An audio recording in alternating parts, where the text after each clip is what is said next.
तेईस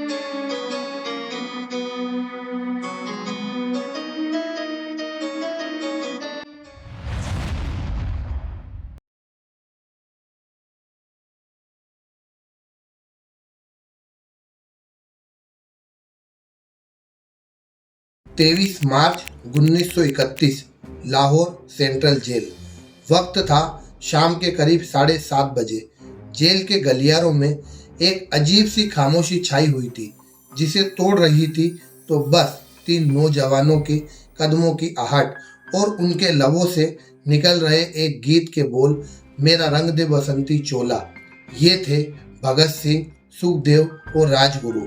3 दोस्त, 3 क्रांतिकारी जिनकी उम्र 24 साल भी पूरी नहीं हुई थी, और वो फांसी के फंदे की ओर ऐसे बढ़ रहे थे मानो किसी जश्न में जा रहे हो। उनके चेहरे पर डर का नामो निशान तक नहीं था, बस था तो एक सुकून और एक अटूट इरादा।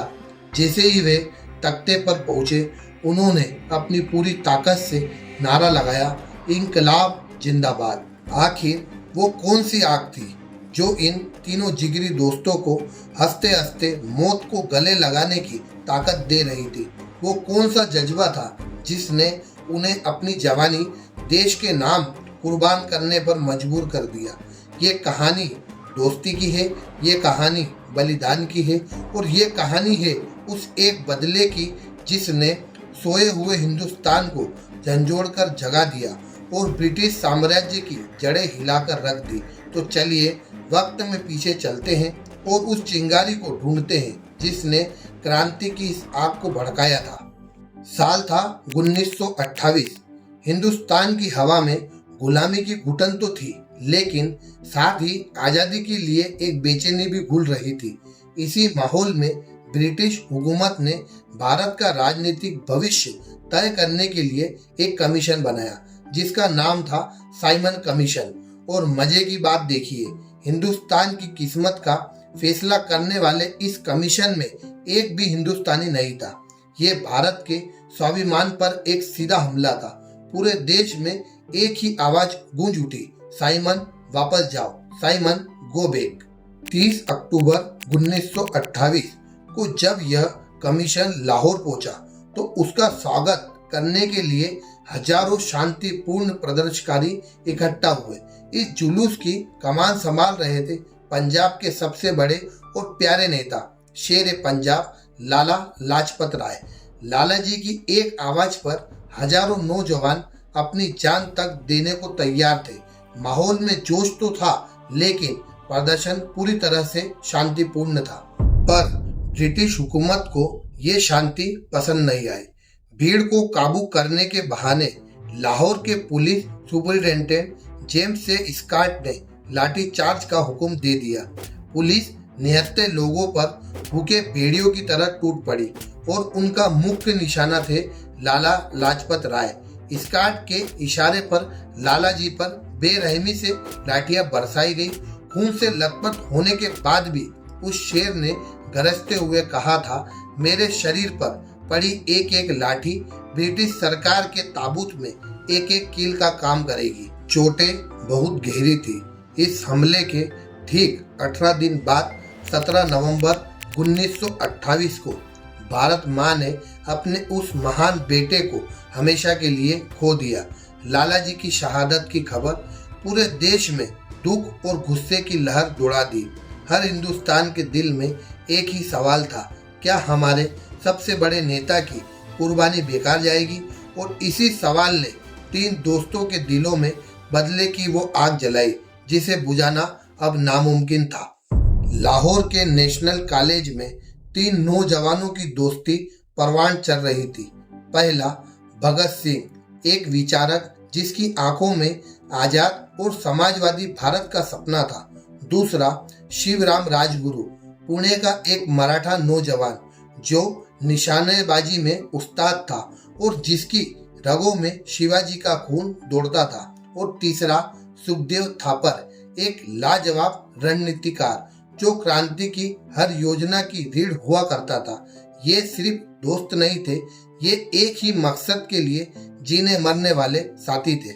ये तीनों Hindustan socialist republication association HSRA के सबसे एक्टिव सदस्य थे, जिसका नेतृत्व चंद्रशेखर आजाद जैसे महान क्रांतिकारी कर रहे थे। लालाजी की मौत ने इन नौजवानों के अंदर तक हिलाकर रख दिया था। वो लालाजी को अपना गुरु और अपनी प्रेरणा मानते थे। उनके लिए यह सिर्फ एक नेता की हत्या नहीं थी, यह एक पर्सनल लॉस था। HSRA की एक खुफिया बैठक हुई। माहौल में दुख और गुस्सा भरा हुआ था। बैठक में एक सुर में फैसला लिया गया, लालाजी की मौत का बदला लिया जाएगा। खून का बदला खून से। निशाना तय हुआ। जेम्स ए स्कॉट, वो पुलिस अफसर जिसने लाठीचार्ज का ऑर्डर दिया था। भगत सिंह, राजगुरु और सुखदेव ने इस मिशन को अंजाम देने की जिम्मेदारी अपने कंधों पर ले ली। ये कोई जज्बाती फैसला नहीं था, बल्कि एक सोची समझी योजना थी। मकसद था ब्रिटिश हुकूमत को यह संदेश देना कि अब भारतीय पर किया गया कोई भी जुल्म बिना जवाब के नहीं रहेगा। 17 दिसंबर 1928 लालाजी की शहादत को ठीक एक महीना बीत चुका था। लाहौर की सर्द हवा में एक अजीब सा तनाव घुला हुआ था। भगत सिंह, राजगुरु और उनके एक साथी जय गोपाल पुलिस मुख्यालय के पास अपनी अपनी पोजीशन ले चुके थे। पास में ही चंद्रशेखर आजाद भी मौजूद थे, ताकि प्लान में कोई भी गड़बड़ी होने पर वो अपने साथियों को सुरक्षित निकाल सके। सबका दिल तेजी से धड़क रहा था। उनकी नजरें पुलिस हेडक्वार्टर के गेट पर गड़ी थी। उन्हें इंतजार था जेम्स स्कॉट के बाहर आने का। शाम ढलते ही एक अंग्रेज अफसर अपनी मोटर बाइक पर बैठकर हेडक्वार्टर से बाहर निकला। जय गोपाल, जिनका काम था स्कॉट को पहचानना, उन्होंने इशारा कर दिया। इशारा मिलते ही राजगुरु एक्शन में आए। उनकी पिस्टल से निकली पहली गोली सीधा उस अफसर के सीने में जा धसी। वो लड़खड़ाकर नीचे गिर पड़ा। प्लान के मुताबिक भगत सिंह आगे बढ़े और यह पक्का करने के लिए कि दुश्मन जिंदा ना बचे, उन्होंने 4-5 गोलियां और दाग दी। मिशन पूरा हो चुका था। अब वहां से निकलने की बारी थी। गोलियों की आवाज सुनकर हेड कांस्टेबल चंचन सिंह ने उनका पीछा करने की कोशिश की। चंद्रशेखर आजाद ने उसे चेतावनी दी, लेकिन जब वो नहीं माना तो आजाद की गोली ने उसे वहीं ढेर कर दिया और तीनों क्रांतिकारी वहां से सुरक्षित निकलने में कामयाब हो गए। शहर में हड़कंप मच गया। पुलिस पागल हो चुकी थी। पूरे लाहौर को छावनी में बदल दिया गया। चप्पे चप्पे पर तलाशी हो रही थी। लेकिन अगली ही सुबह जब लाहौर के लोगों ने दीवारों पर चिपके पोस्टर देखे तो उनके होश उड़ गए। HSRA के नाम से लगाए गए उन पोस्टरों पर साफ साफ लिखा था, हमने लाला लाजपत राय की मौत का बदला ले लिया। लेकिन यहाँ कहानी में एक ट्विस्ट था। क्रांतिकारियों को बाद में पता चला कि गलती से जेम्स स्कॉट की जगह उन्होंने एक दूसरे पुलिस अफसर जॉन पी सैंडर्स को मार दिया था, जो उस वक्त का सिर्फ 21 साल का असिस्टेंट सुपरिटेंडेंट था।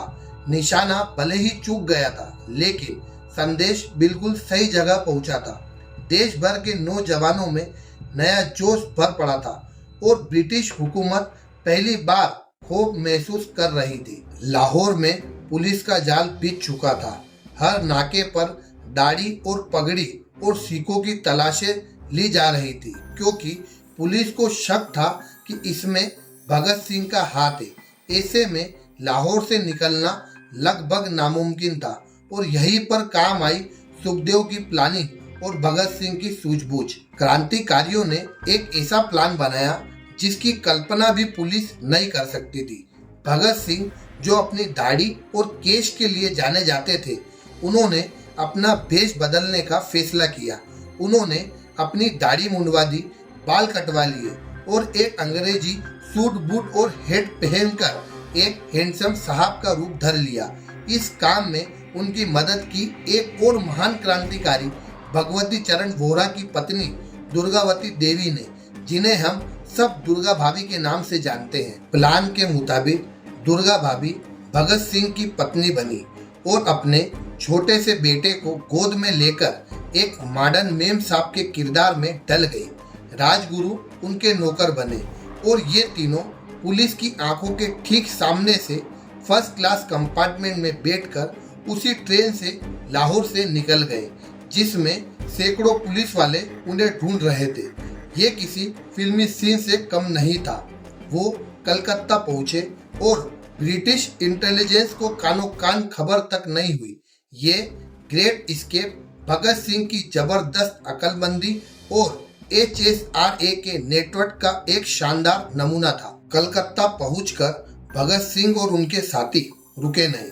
उनका मकसद सिर्फ बदला लेना नहीं था, उनका मकसद था इंकलाब लाना। वो ब्रिटिश हुकूमत की जड़ें खोदना चाहते थे। उन्हें एक ऐसे धमाके की जरूरत थी जिसकी गूंज लंदन तक सुनाई दे। मौका जल्द ही मिल गया। ब्रिटिश सरकार सेंट्रल लेजिस्लेटिव असेंबली यानी आज की संसद में दो बहुत ही खतरनाक कानून पास करने की तैयारी कर रही थी। पहला पब्लिक सेफ्टी बिल और दूसरा ट्रेन डिस्प्यूट बिल। ये कानून भारतीय के हक को कुचलने के लिए लाए जा रहे थे। HSRA ने तय किया कि वो इन कानूनों का विरोध करेंगे, लेकिन अपने अंदाज में। 8 अप्रैल 1929 दिल्ली की सेंट्रल असेंबली खचाखच भरी हुई थी। जैसे ही बिल पेश किया गया, भगत सिंह और बुटकेश्वर दत्त ने दर्शकों से दूर असेंबली के खाली हिस्से में 2 बम फेंके। ये बम किसी को मारने के लिए नहीं थे।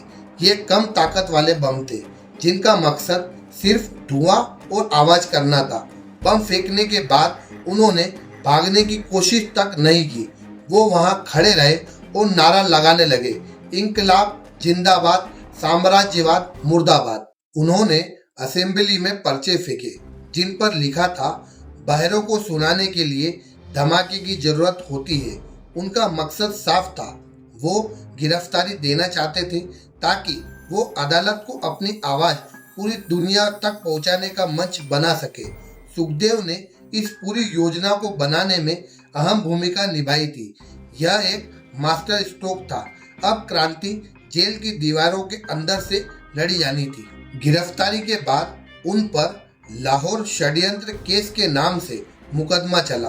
सैंडर्स हत्याकांड में भगत सिंह, सुखदेव और राजगुरु को मुख्य आरोपी बनाया गया, लेकिन इन नौजवानों ने अदालत को ही क्रांति का मंच बना दिया।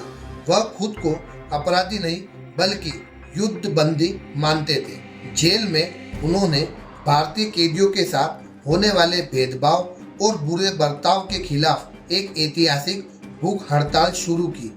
वो कैदियों के लिए साफ कपड़े, किताबें और अखबार जैसी बुनियादी सुविधाओं की मांग कर रहे थे। यह भूख हड़ताल 60 दिन से भी ज्यादा चली। पूरी दुनिया की नजरें इस पर थी। इस भूख हड़ताल के दौरान उनके एक साथी जतिन दास ने 63 दिनों तक बिना कुछ खाए पिए अपना प्राण त्याग दिए। उनकी शहादत ने पूरे देश को हिलाकर रख दिया और अंग्रेज सरकार पर दबाव और भी बढ़ गया। लेकिन हुकूमत अपना फैसला कर चुकी थी। शोभा सिंह और हंसराज वोहरा जैसे कुछ गद्दारों की झूठी गवाही के आधार पर अदालत ने 7 अक्टूबर 1930 को अपना फैसला सुनाया। भगत सिंह, सुखदेव और राजगुरु को सैंडर्स की हत्या के जुर्म में फांसी की सजा सुनाई गई। पूरे देश में इस फैसले के खिलाफ प्रदर्शन हुए। महात्मा गांधी समेत कई बड़े नेताओं ने वाइसराय लॉर्ड इरविन से उनकी सजा माफ करने की अपील की, लेकिन सब बेकार गया। अंग्रेज हुकूमत इन तीनों नौजवानों की क्रांतिकारी विचारों से इतना डर गई थी कि वह उन्हें जिंदा छोड़ ही नहीं सकती थी। फांसी की तारीख 24 मार्च 1931 तय की गई थी, लेकिन सरकार को डर था कि उस दिन बहुत बड़ा बवाल हो सकता है।